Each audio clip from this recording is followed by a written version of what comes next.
The First World War wasn't a sudden explosion. It was more like a forest fire, where the ground was dry and littered with flammable material long before a single spark set it all ablaze. For decades, the great powers of Europe had been caught in a complex web of rivalries. They were competing for colonies, for economic dominance, and for military superiority. This created an atmosphere of deep suspicion and tension. Nations were building up their armies and navies in a frantic arms race, each trying to outdo the other. It was a dangerous game of one-upmanship, where every new battleship or expanded army was seen as a direct threat by its neighbors, compelling them to respond in kind. This constant state of military readiness made war not just possible, but increasingly probable. At the heart of these tensions were four key ingredients, which historians often remember with the acronym main militarism, alliances, imperialism, and nationalism. Militarism was the belief that a country should maintain a strong military and be prepared to use it aggressively to defend or promote national interests. Imperialism was the race for empire, as countries like Britain, France, and Germany scrambled to control vast territories in Africa and Asia, often bumping into each other and creating friction. Nationalism was an intense, often aggressive form of patriotism. In places like the Balkans, ethnic groups like the Serbs, trapped within the Austro-Hungarian Empire, dreamed of creating their own independent nations. This fierce desire for self-determination was a powerful and destabilizing force. These forces were intertwined in a messy, dangerous knot. The system of alliances, which we will explore further, was meant to keep the peace through a balance of power. However, it had the opposite effect. It created two armed camps, turning what could have been a regional dispute into a continent-wide and eventually global catastrophe. A conflict between two nations could now easily drag all their allies into the fray. It was like a line of dominoes stretching across Europe, just waiting for the first one to be pushed. The leaders of the time were walking a tightrope, and the political climate was so charged that any misstep could lead to disaster. That final spark came on a summer's day, June 28, 1914, in the city of Sarajevo. Archduke Franz Ferdinand, the heir to the throne of the Austro-Hungarian Empire, was assassinated by a young Serbian nationalist named Gavrilo Princip. Austria-Hungary, seeing its chance to crush Serbian nationalism once and for all, issued a harsh ultimatum to Serbia. When Serbia couldn't agree to all the terms, Austria-Hungary declared war. Russia, seeing itself as the protector of the Slavic peoples, including the Serbs, began to mobilize its vast army. This single act of violence lit the fuse, triggering the complex web of alliances and setting off a chain reaction that would plunge the world into the most brutal conflict it had ever known. Before the first shots were even fired, the major players in Europe had already chosen their teams. The continent was split into two powerful and opposing military alliances. On one side stood the Triple Entente, which would later be known as the Allied Powers.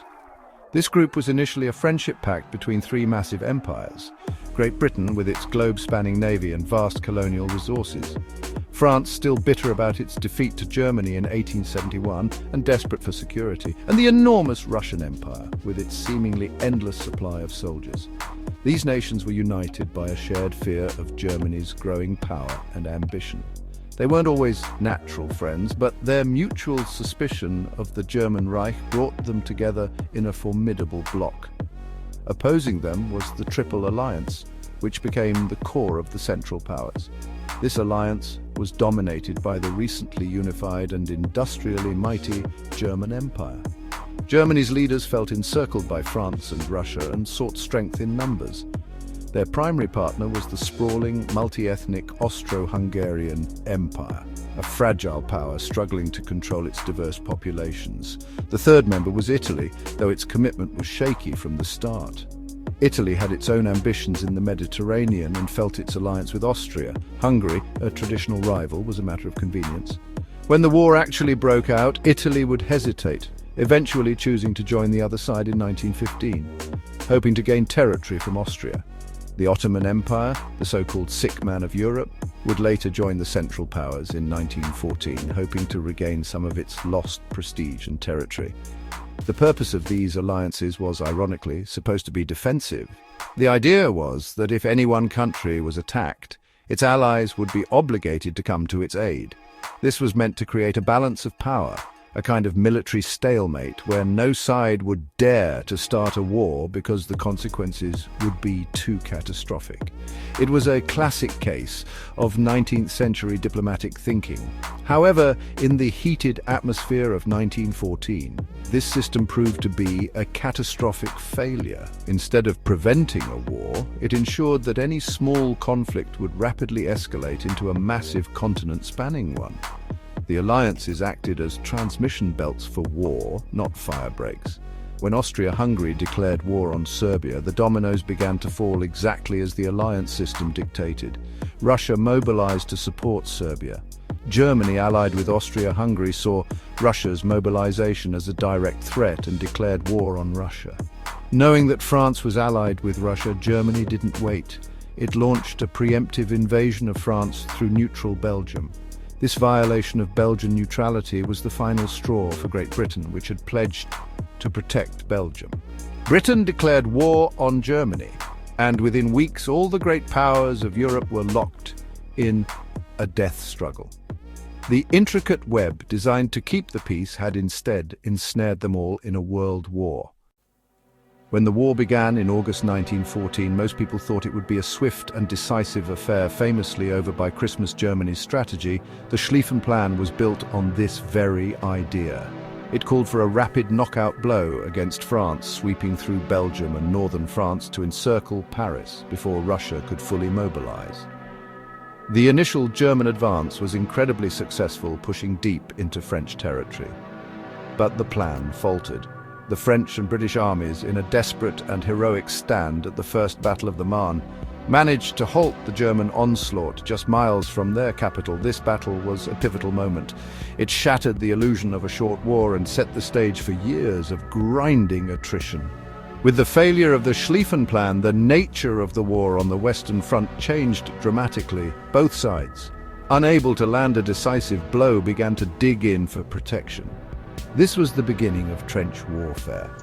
From the North Sea coast of Belgium all the way to the Swiss border, a vast and complex network of trenches was excavated, stretching for nearly 475 miles. These weren't just simple ditches. They evolved into elaborate systems with frontline trenches, support trenches, and reserve trenches, all connected by communication tunnels. Life in these muddy, rat-infested burrows was a miserable existence defined by boredom, fear, and the constant threat of death. The area between the opposing trench lines became known as no man's land. This was a hellish, crater-pocked landscape of mud, tangled barbed wire, and the grim remains of fallen soldiers. The military strategy of the Western Front devolved into a brutal cycle of attrition. Generals on both sides believed the only way to win was to bleed the enemy dry. They would launch massive frontal assaults preceded by enormous artillery bombardments that churned the earth into a quagmire. Then waves of infantrymen would go over the top, climbing out of their trenches and charging across no man's land into a hail of machine gun fire. These attacks rarely achieved significant breakthroughs and resulted in staggering casualties for minimal territorial gain. This horrific stalemate defined the Western Front for nearly 4 years. Battles like Verdun and the Somme in 1916 became synonymous with pointless slaughter. At the Somme, the British Army suffered nearly 60,000 casualties on the first day alone, the bloodiest day in its history. At Verdun, the French and Germans fought for 10 months over a few square miles of fortified land, resulting in over 700,000 casualties.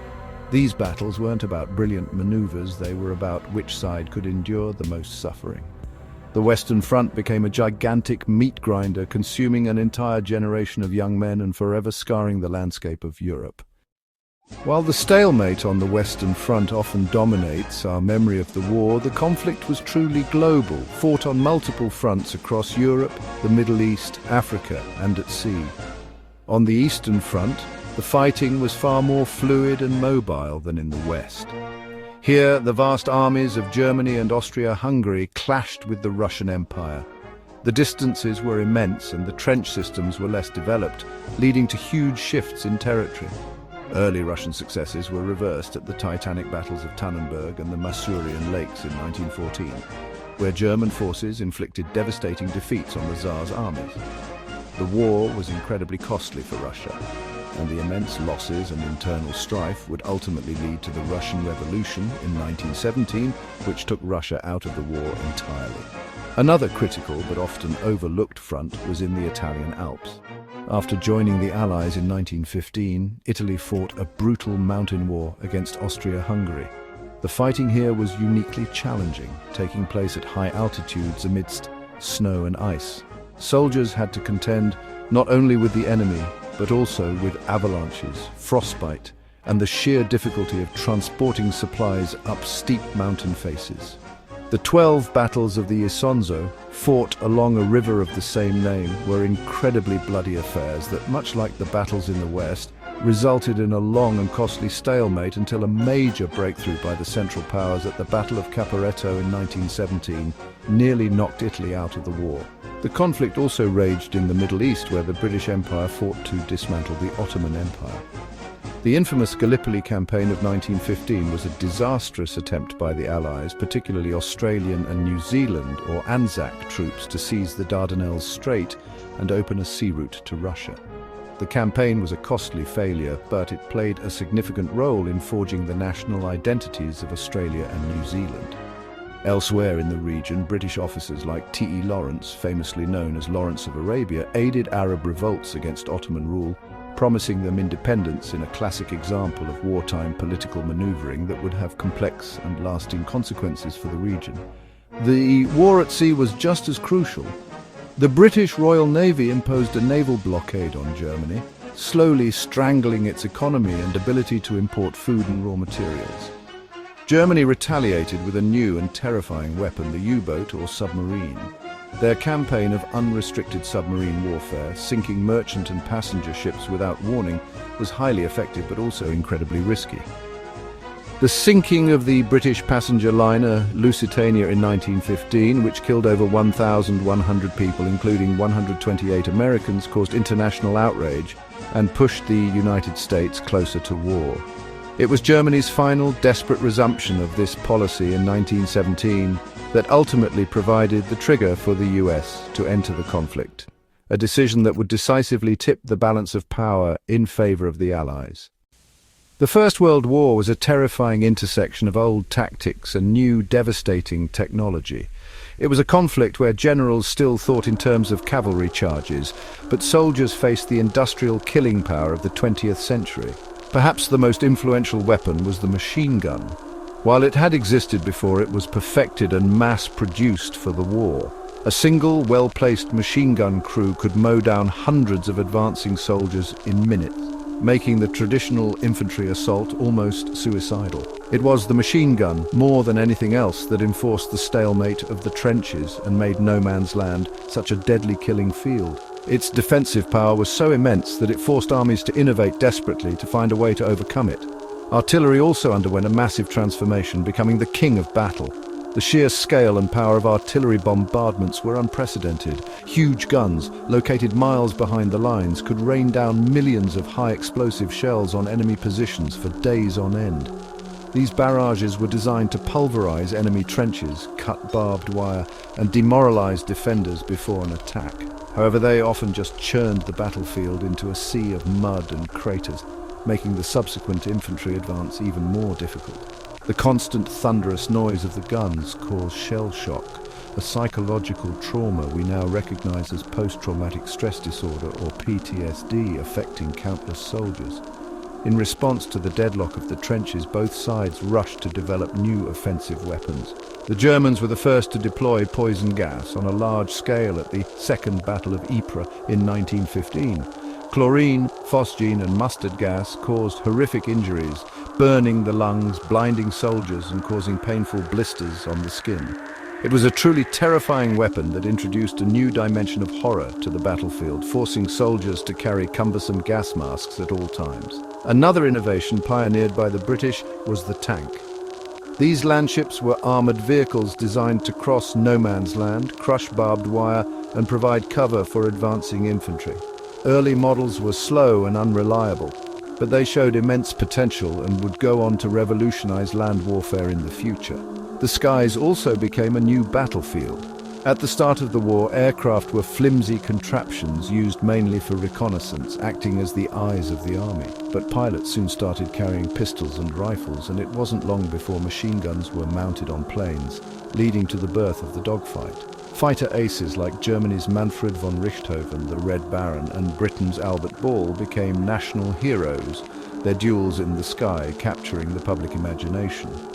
Meanwhile, larger aircraft, like Germany's Gotha bombers and Zeppelin airships, were used to conduct the first strategic bombing raids on cities like London, bringing the war home to civilians in a terrifying new way and foreshadowing the air wars of the future.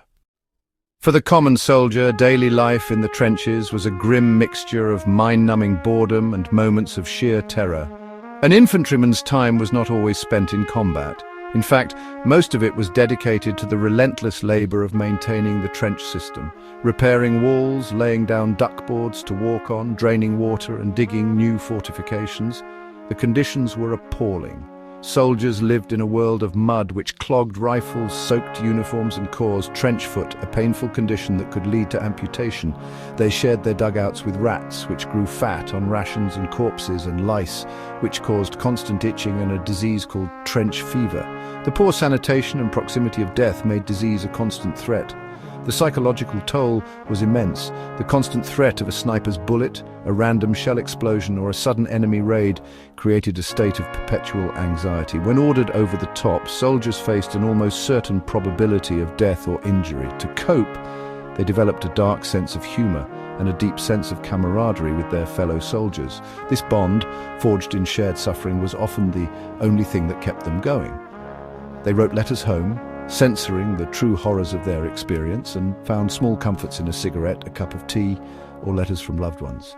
Yet the trauma of what they saw and did would leave deep, invisible scars on the survivors for the rest of their lives.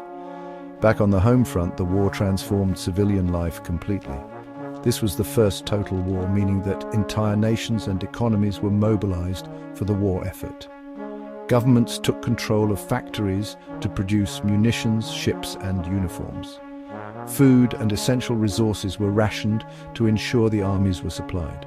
And in Britain, the Defence of the Realm Act gave the government sweeping powers to control information, censor the press, and even regulate the opening hours of pubs.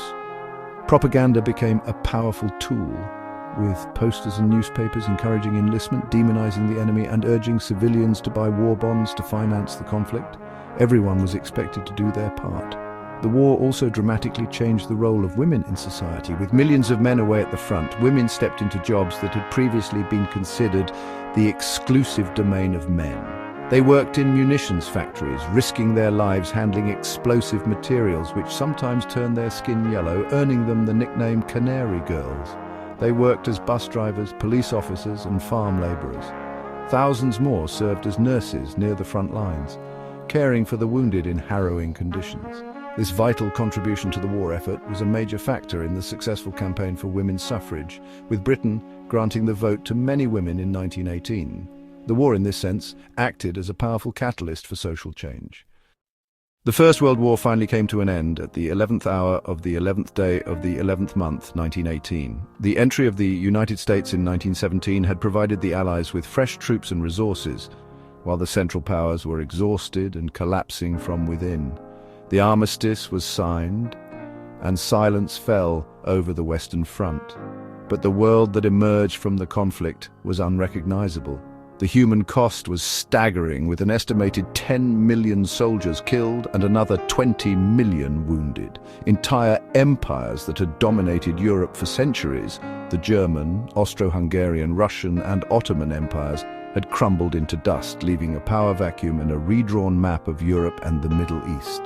The peace that followed was fragile and deeply flawed. The Treaty of Versailles, signed in 1919, was intended to create a lasting peace, but instead sowed the seeds for future conflict. It imposed harsh terms on Germany, forcing it to accept full blame for the war, pay crippling reparations, and severely limit its military. This war guilt clause created a deep sense of national humiliation and resentment among the German people, which would later be exploited by extremist politicians like Adolf Hitler. The treaty also created new nations in Eastern Europe, but these were often unstable and contained resentful ethnic minorities, creating new sources of tension. The war's impact extended far beyond the political map. It shattered the optimism and faith in progress that had defined the 19th century. An entire generation, the lost generation, was left disillusioned and traumatized by the scale of the slaughter. This was reflected in the art, literature, and culture of the post-war era. Socially, the war accelerated change, empowering labor movements and advancing the cause of women's suffrage. Technologically, it had spurred innovations in medicine, communication, and most ominously in the machinery of warfare. The tank, the submarine, and the warplane had all proven their deadly potential, setting the stage for an even more destructive conflict in the future. Ultimately, remembering the First World War is crucial not just as a history lesson, but as a solemn warning. It stands as a testament to the catastrophic failure of diplomacy and the horrors that can be unleashed by nationalism, militarism, and rigid alliances. The war that was meant to end all wars did nothing of the sort. It became the tragic first act in a century of conflict, directly leading to the Second World War just 2 decades later. By studying its causes, its battles, and its profound impact on ordinary lives, we honor the memory of the millions who suffered and died, and we remind ourselves of the heavy responsibility we bear to prevent such a catastrophe from ever happening again.